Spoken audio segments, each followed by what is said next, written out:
தலைநகர் சென்னையில் தற்போது நூற்றுக்கணக்கான புதிய பேருந்துகள் இயக்கப்படுகின்றன.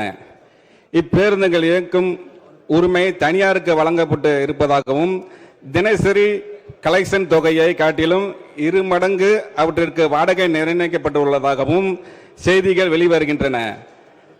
அவ்வாறு எத்தனை பேருந்துகள் புதிதாக இயக்கப்படுகின்றன, எந்த நிறுவனத்துக்கு குத்தகை விடப்பட்டுள்ளன, அவற்றிற்கு தினசரி குத்தகை தொகை எவ்வளவு, எத்தனை ஆண்டுகளுக்கு குத்தகை உரிமம் வழங்கப்பட்டுள்ளன, அரசுக்கு இதனால் ஏற்படும் கூடுதல் செலவு எவ்வளவு போன்ற விவரங்களை அவைக்கு தெரிவிப்பார் என்பதை தங்கள் வாயிலாக அறிய விரும்புகிறேன். மாண்புமிகு அமைச்சர்.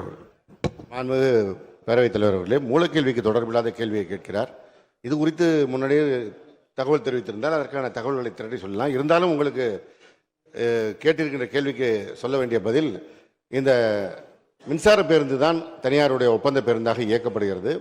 அது அந்த பேருந்துகளை தயாரிக்கின்ற அசோக் லைலேண்ட் நிறுவனத்துடைய துணை நிறுவனமான ஓம் என்கிற நிறுவனம் தான் இயக்குகிறார்கள். எனவே அவர்கள் தயாரிக்கின்ற வாகனத்தை அவர்களே பராமரித்து அவர்களே இயக்குகின்ற அடிப்படையில் தான் இயங்குகிறது.